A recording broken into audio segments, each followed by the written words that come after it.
ये वीडियो केवल दूल्हादेव की कहानी आप तक पहुंचाने के लिए तैयार किया गया है। इस कहानी का आधार लोक में व्याप्त लोक कथाएं, दूल्हादेव मंदिर के प्रमुख पुजारी एवं ग्राम के निवासियों के कथन है। इस वीडियो से यदि किसी व्यक्ति की जाति, लिंग, विश्वास, आस्था और भावनाओं को ठेस पहुंचती है तो उसके लिए हम माफी चाहते हैं और कमेंट बॉक्स में आपके द्वारा दिए गए सुझावों को ध्यान रखकर भविष्य में हम बेहतर कंटेंट आप तक पहुँचाने की कोशिश करेंगे। अंबर तिवारी एवं टीम।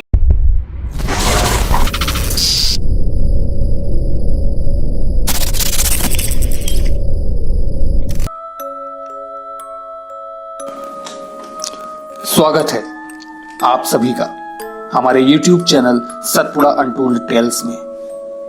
आज की कहानी दूल्हादेव के रहस्य को और करीब से जानने पर मजबूर करती है। दूल्हादेव के रहस्य से एक कदम आगे ले जाती है। आस्था हमेशा से ही लोगों के जीवन का आधार रही है और इसी आस्था के आधार पर मनुष्य युगों से जीवन व्यतीत करता आ रहा है। आखिर दूल्हादेव में वो क्या घटना घटी जिसके कारण यहाँ के लोगों में दूल्हादेव देवता के रूप में स्थापित हुए? ऐसे कौन से राज हैं जिन्हें अभी तक जाना नहीं गया, जिनसे अभी तक पर्दा उठना बाकी है?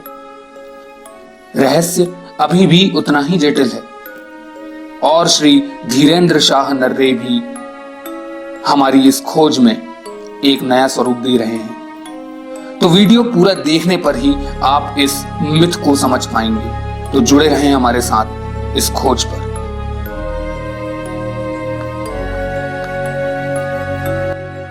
दादाजी, आपका नाम बताइए। नाम हमारा धीरेन्द्र शाह नर्रे है। और दादाजी, आपने कब संन्यास लिया? जे अब हम बिना पढ़े लिखे हैं, हम वो तो नहीं बता सकते तारीख। जी जी। हम अमरकंटक गए, वहाँ हम 3-4 साल रहे।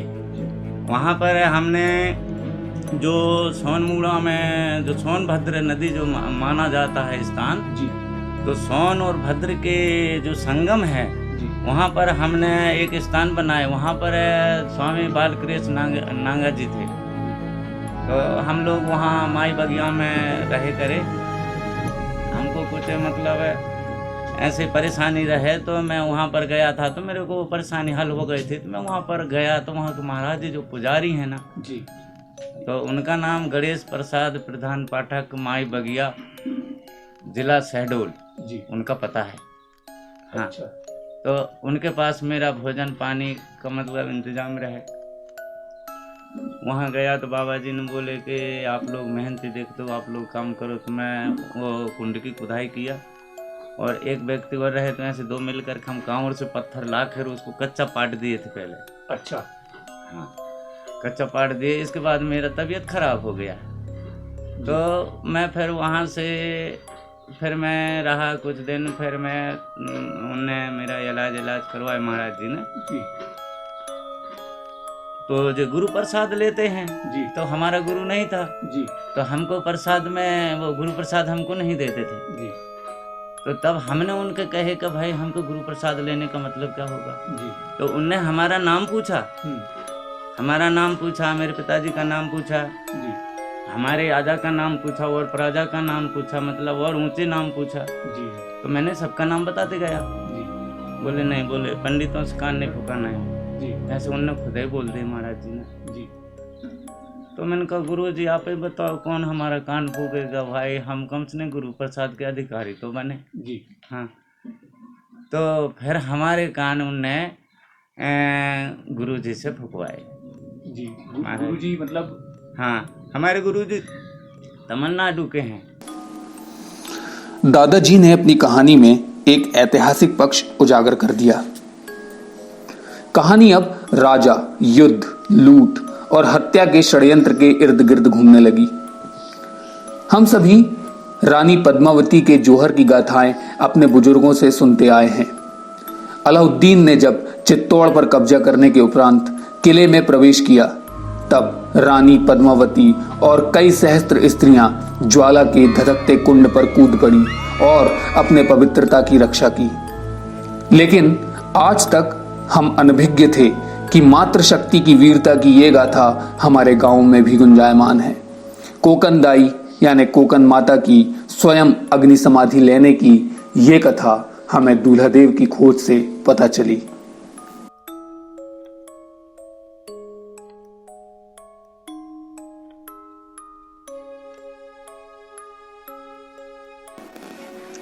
धीरेन्द्र शाह नर्रे जी से साक्षात्कार के दौरान हमने उनके जीवन में कई उतार चढ़ाव, भक्ति मार्ग, तप और साधना पर प्रश्न किए और उनके द्वारा दिए गए सादगीपूर्ण उत्तरों से हम बहुत प्रभावित हुए।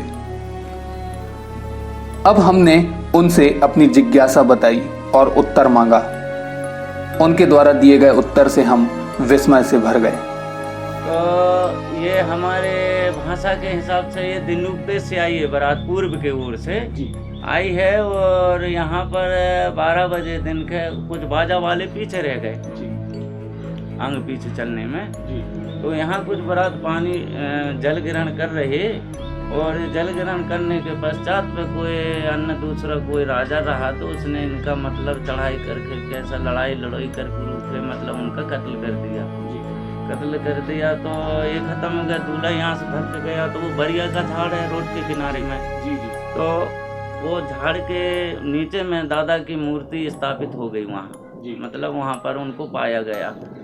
फिर ये पता लगी वो उनको कोकनदाई को, तो वो भी अग्नि समाधि ले ली उन्होंने। अग्नि समाधि ले ली कोकनदाई। आज भी पूछते हैं, मंदिर बना उनका तो कोकनदाई का। हाँ, तो दादाजी जो विवाह था वो तो नहीं हो पाया, विवाह नहीं हो पाया, मिल नहीं पाए। वो उधर से बिछड़ गए हैं, ये उधर से और ये उधर पहुंच नहीं पाए। अच्छा जी। तो दादाजी ये जो स्थान है जी, इनके जैसे नगाड़िया है, बारात मारी, तो ये नाम कैसे पड़े? जी, ये नगाड़िया इसलिए नाम पड़ा कि ये बाजे जो बजाते हैं ना जी, उनको हमारे मतलब उसमें क्या कहते थे, नगारची जी मतलब है ना। शहर में उनसे दूसरे नंबर तीसरे नंबर के होते हैं कौन भी बाजा वाले जी, पर हमारे इधर में जो रहे नगारची, तो वो इसलिए नगारची के नाम से वो जगह जो बाजा रखे उनके इतने बड़े पत्थर हो गए हैं जी, तो वो नगारिया के नाम से जाना जाता है। नगारिया के नाम? हाँ, नगारिया के नाम से जाना जाता है। अच्छा। हाँ जी, वहाँ से फिर आते हैं अपन। तो ये बारात जो वहाँ से भटक गए, मतलब वहाँ पहुँचना था कोकन पाट जी, तो ये बारात कोकन पाट ना पहुँच के, ये कोकन पाट मतलब ना पहुँच के जो सीधी हो गई यहाँ से। अच्छा। सीधी हो गई तो जो यहीं तक पहुँच पाई है जी। जी हाँ, यहाँ तक पहुँच पाई है। तो यहाँ पर पानी पीते रहे, पानी है यहाँ पर अच्छा, बहुत जल स्रोत मतलब पीने का जी। तो यहाँ पर पूरी बारात पीते रही पानी जी, और कोई राजा अचानक आके यहाँ पर चढ़ाई कर दिया उनके ऊपर, आक्रमण कर दिया। जब आक्रमण कर दिया तो क्या हुआ, दूल्हा भगा यहाँ से जी। तो जो बरिया का पेड़ है जी, बर का पेड़ जी जी, वहाँ पर दादा।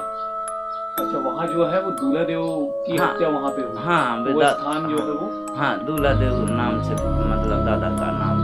अच्छा। हाँ। और जो कोकन तो दादाजी इस हिसाब से तो इनका विवाह हो नहीं पाया जी। तो ये बारात जा कहाँ रही? ये बारात जा रही थी कोकन पाट। हाँ जी, कोकन दाई जो है ना वो दुल्हन हती। अच्छा। जो दादा जो है दूल्हा देव इनकी दुल्हन हती कोकन दाई। तो बारात वहाँ जा रही थी तो वो बारात यहाँ से आई, यहाँ पानी पी रही थी और यहाँ पर इनका मतलब चढ़ाई दूसरे राजा ने कर दिया। तो जे तो यहाँ पर मतलब पूरी बारात खत्म हो गई। यहाँ से दूल्हा भगा है तो वहाँ खत्म हो गया। कोकनदाई का पता लगा वहाँ पर तो कोकनदाई भी अग्नि समाधि ले ली, आगे जोर खबर वो भी जल के मर गई। अच्छा, तो ये कोकनदाई का स्थान कितनी दूर है यहाँ से? कम से नहीं फिर भी 6-7 किलोमीटर होगा। हाँ जी, मतलब करीब पहुँच गए। हाँ हाँ। सारी लोक कथाएं और श्री दादाजी के कथनों को सुनने के बाद हम इस निष्कर्ष पर पहुंचे कि सतपुड़ा की ये वादियां पहले बहुत सघन वन हुआ करती थीं।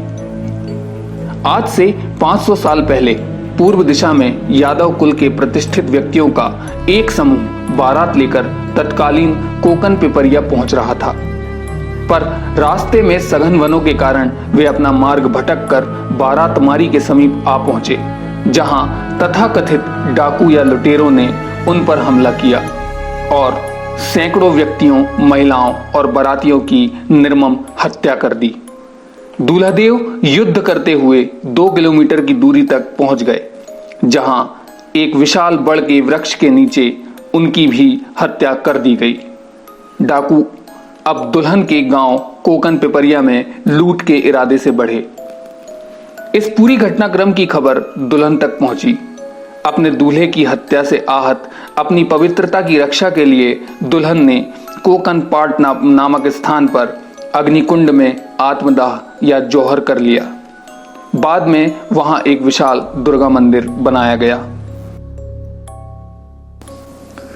कोकन पाट का मंदिर समुद्र तल से लगभग 1200 मीटर की ऊंचाई पर बना है। यहाँ अक्सर शेर और तेंदुए आते हैं, जिसका कारण घना जंगल और पहाड़ी पर उपलब्ध जल स्रोत है।